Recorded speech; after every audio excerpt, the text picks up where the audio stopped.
Hey guys, I am back home and on bed rest.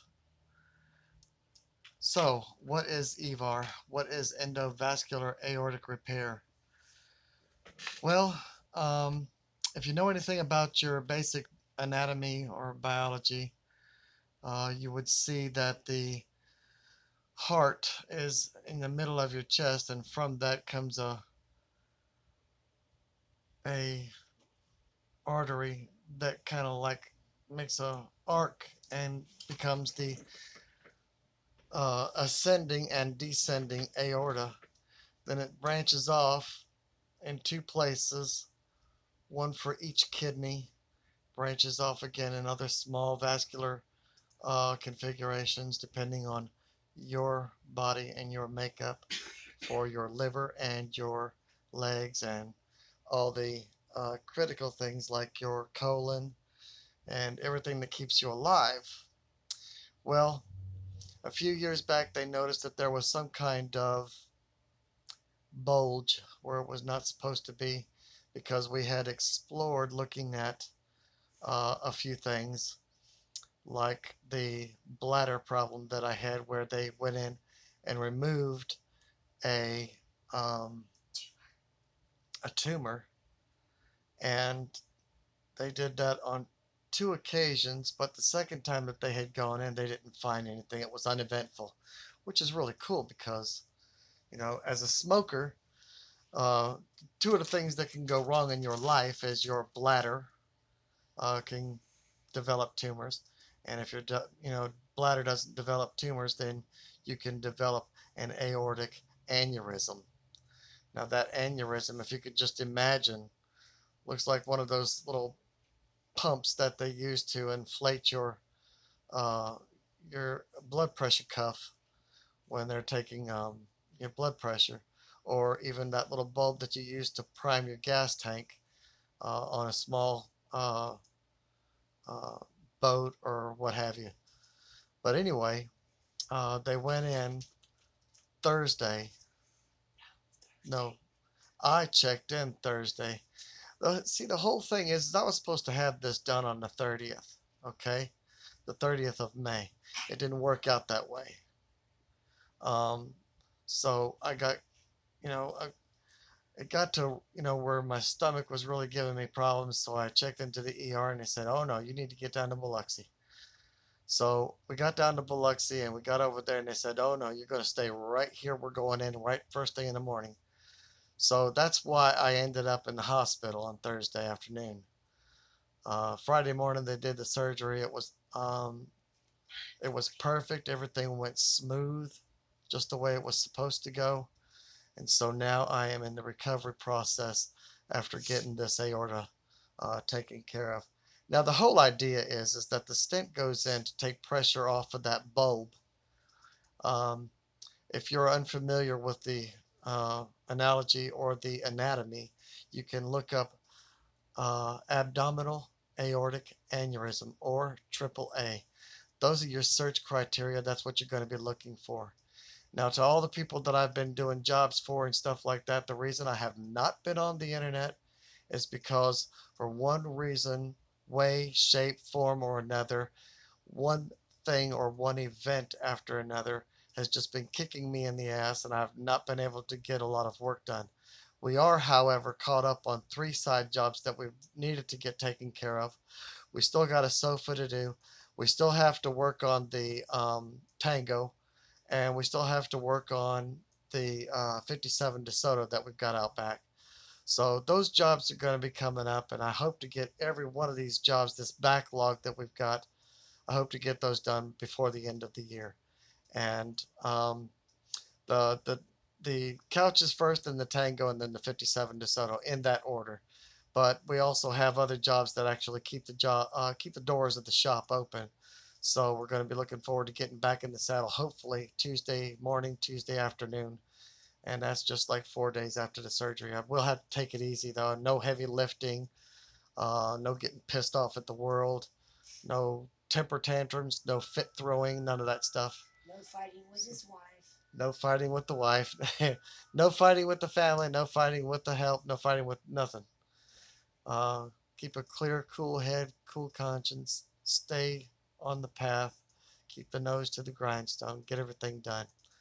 All right, guys, this was just a really quick update. You guys deserve to know what's going on in my life.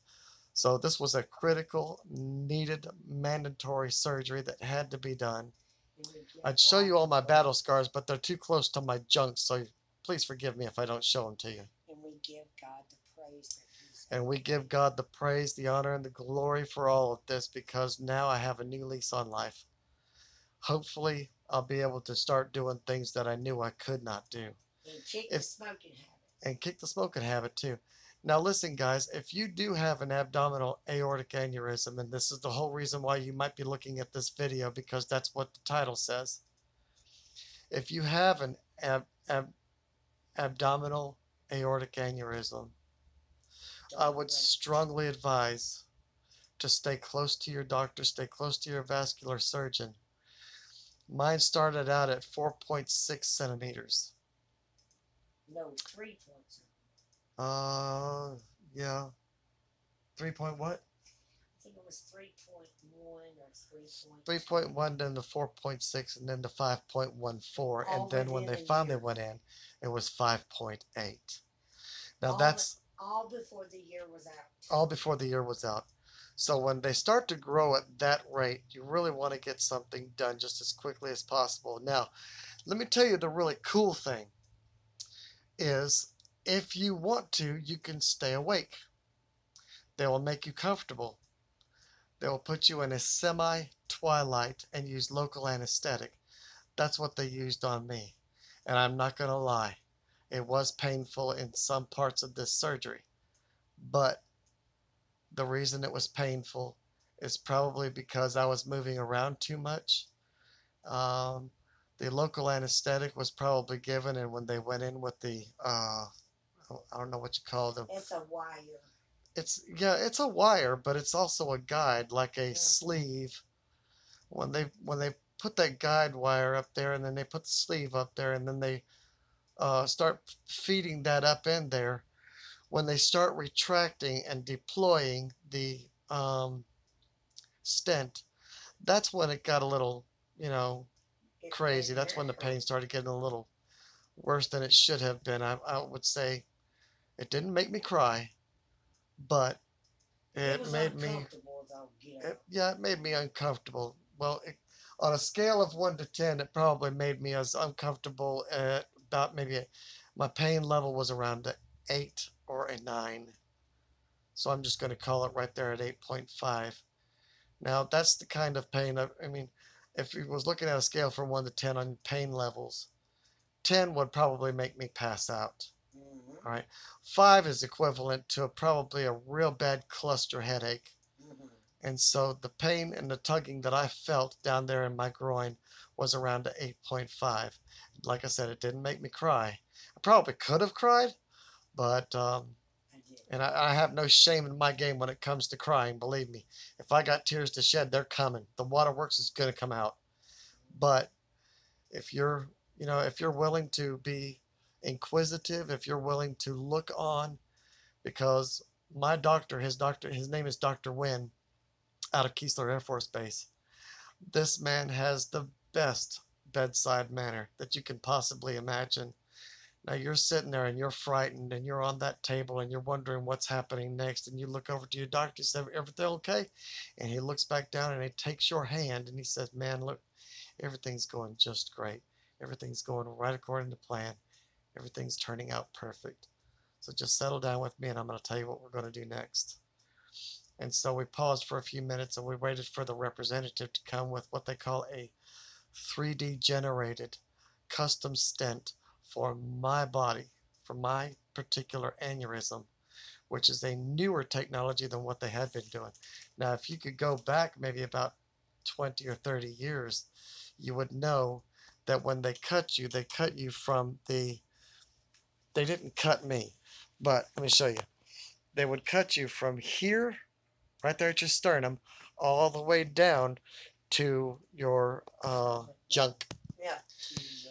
But as it stands, What they did do instead, and I'm not going to show you my junk, but right here, right here on this side and right here on this side are two pretty big holes where they went in and they expand those holes and they dilate them to about 1/4 of an inch, and that's just to get all the apparatus up in there that has to be, used to deploy those stents. And so what they do, basically, they go up one side, and if you can imagine the letter Y, okay, like this right here, you've got this one that goes up in first and a partial of this one, but it's all upside down. You'd have to see it as, in real time. But it's really cool because they had the x-ray machine going, and in real time, just like the Terminator, you could actually see my bones, see my veins, see the apparatus that they were using. It was freaking awesome. I wouldn't trade that shit for the world. And I had a good time watching that as that was going on. Me and the doctor were cutting up. We were laughing about this. And I had one of the techs, he was sitting there, he was looking up there, and he's pointing up there to one of the monitors. He says, is this supposed to be reading this? And the guy says, yeah, it's supposed to be reading this. Didn't you know?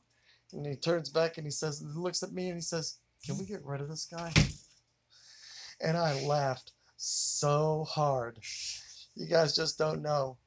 And the military does take care of you. Sometimes we don't always agree. I mean, my wife and I got into a real heated argument about the VA. But when it comes to service and the way you were treated up there and the way Dr. Wynn treated me and the staff and everybody up there at the VA, you would just have to know that I was in the best capable hands and couldn't ask for anything better. This is a surgery you really need to run to. If you need to have this surgery, sign up for it. Don't play. Don't fight it, because this is the same thing that Conway Twitty died from. Yeah. He was between cities on his concert tour, and before he got to the next city, he bled out and died. Guys, thanks for watching, and as always, have a good one. That was good, baby. That was very good.